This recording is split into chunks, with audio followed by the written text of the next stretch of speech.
In the vast Sibuyan Sea, on the 24th of October, year 1944, the pride of the Japanese Navy faced its greatest trial. Musashi, the largest battleship ever built, armed with the most powerful guns in naval history, was supposed to be unsinkable. Yet, on that single day, swarms of American carrier aircraft turned the sea into a killing ground. Strike after strike descended, torpedoes ripped open her hull, bombs smashed her decks. For hours, the giant fought back, her gunners filling the skies with fire, her crew struggling against the flood. But by nightfall, this steel titan Japan's floating fortress was gone, swallowed by the depths. The fall of Musashi was not just the end of a ship. It was the end of an era, the moment the battleship surrendered its throne to air power. The Musashi was born out of Japan's ambition to dominate the Pacific. Alongside her sister ship Yamato, she was part of the Yamato-class super battleships designed to outgun and outlast any adversary. At over 73,000 tons fully loaded and with 9 18.1-inch guns, she carried the heaviest naval artillery ever placed on a warship. Her armor was designed to withstand shells from any other battleship afloat. To the Imperial Japanese Navy, she represented national pride, technological mastery, and a deterrent against the growing might of the US Navy. Commissioned in 1942, Musashi initially served as the flagship of the combined fleet, but despite her power, she saw little combat. Japan's naval doctrine shifted increasingly toward carriers, yet Musashi remained a symbol of brute force, a weapon waiting for the decisive fleet engagement that never came. By year 1944, the tide of war had turned. The Allies had pushed across the Pacific, capturing the Marshall Islands and striking at the Marianas. The Battle of the Philippine Sea in June was a disaster for Japan. Hundreds of planes and experienced pilots were lost in what became known as the Great Marianas Turkey Shoot. Carriers were crippled or sunk, leaving Japan with battleships but little air cover to protect them. The Philippines has now become the next battleground. Whoever controlled them would control the sea lanes between Japan and its vital resources in Southeast Asia. The American invasion of Leyte threatened to cut Japan off from oil and supplies. The Imperial Japanese Navy devised a desperate counterattack. Their plan: lure Admiral Halsey's fast carriers north with a decoy force, while the main strength of Admiral Kurita's center force, including Yamato and Musashi, would sweep into Leyte Gulf and destroy the vulnerable US invasion fleet. On the 23rd of October, as Kurita's center force moved through the Palawan Passage, American submarines spotted them. The submarines Darter and Dace struck hard, sinking 2 heavy cruisers and damaging a third, but the giant battleships, Yamato and Musashi, steamed on. Despite the losses, Kurita pressed forward into the Sibuyan Sea, unaware of the storm that awaited him. At dawn on the 24th of October, American reconnaissance aircraft discovered the fleet. With Japanese land-based air cover quickly swept aside, the skies were open. Soon, swarms of carrier aircraft from the US Third Fleet descended. Musashi, immense and imposing, immediately drew their focus. The opening strikes came from the carrier Intrepid. Dive bombers scored 2 direct hits while torpedo bombers struck amidships. One torpedo impact jammed her main battery fire control systems, limiting her ability to unleash her devastating 18-inch guns. The shock of the explosions reverberated through her armored decks, but damage control crews moved swiftly, counter-flooding to stabilize her list. Barely half an hour later, a second wave attacked. More Helldivers plunged through flak, their bombs crashing into her forward decks. One explosion disabled a turret, while torpedoes tore into her port side. Flooding spread to an engine room, reducing her speed. Despite the punishment, Musashi's anti-aircraft batteries fired furiously 25mm guns blazing, tracers crisscrossing the sky.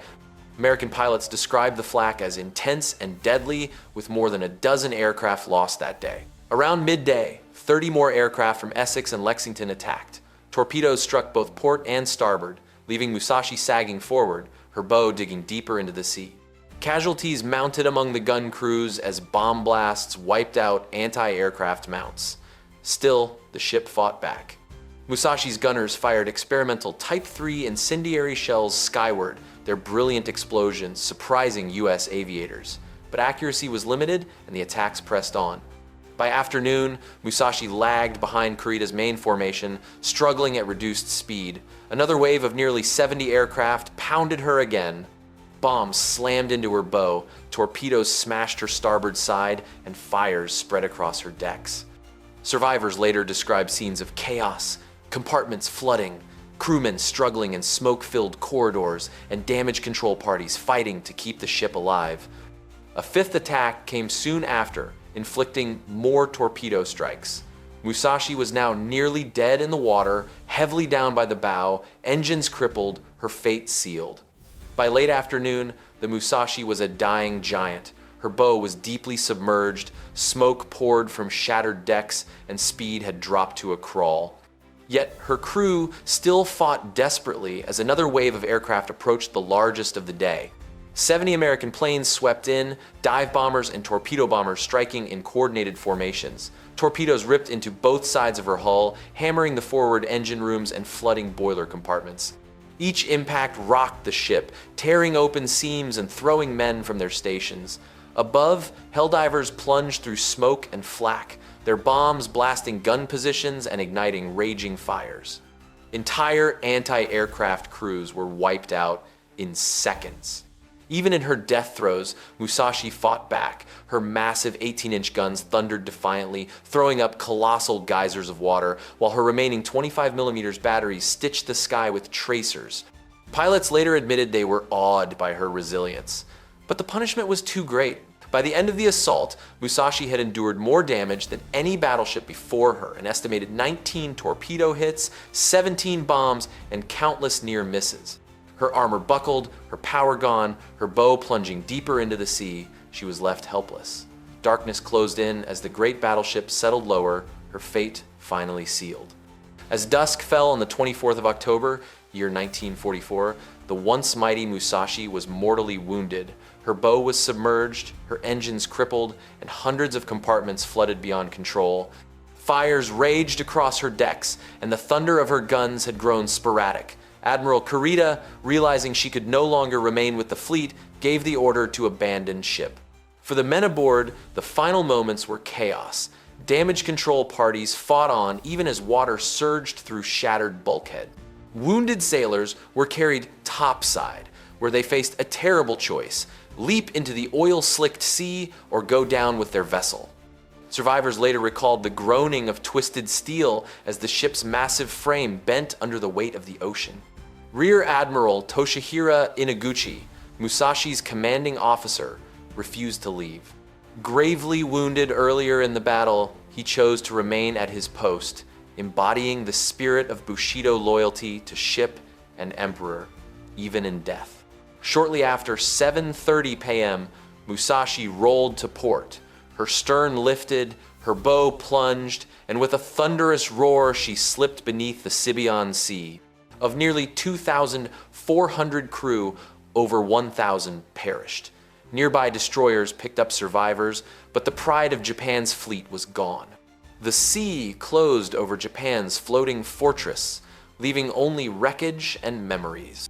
The loss of Musashi was not just the destruction of a ship, but the death of a symbol and the clearest proof that even the largest battleship could not withstand the age of air power.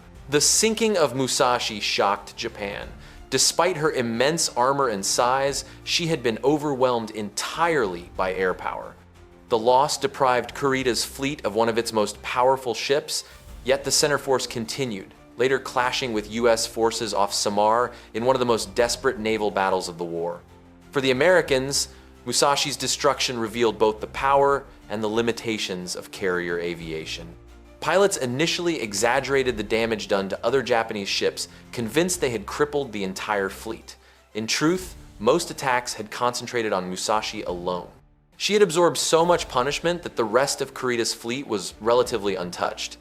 This confusion contributed to Admiral Halsey's controversial decision to pursue the decoy carrier force northward, leaving the invasion fleet temporarily vulnerable. Musashi's loss underscored the end of the battleship era. No matter how thick the armor or how massive the guns, battleships were no match for coordinated carrier strikes.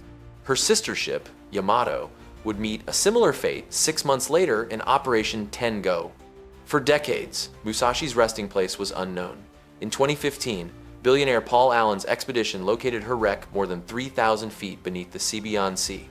Her remains stand as a haunting reminder of Japan's wartime ambition and the brutal reality of modern naval warfare. The story of Musashi is one of grandeur and tragedy. Built to project power, she spent much of her life idle, only to be destroyed in a single day by forces her designers could not counter. Her sinking symbolized a shift in history, the passing of the torch from steel giants to the dominance of air power. In the end, the Musashi was not defeated by another battleship, but by the changing nature of war itself.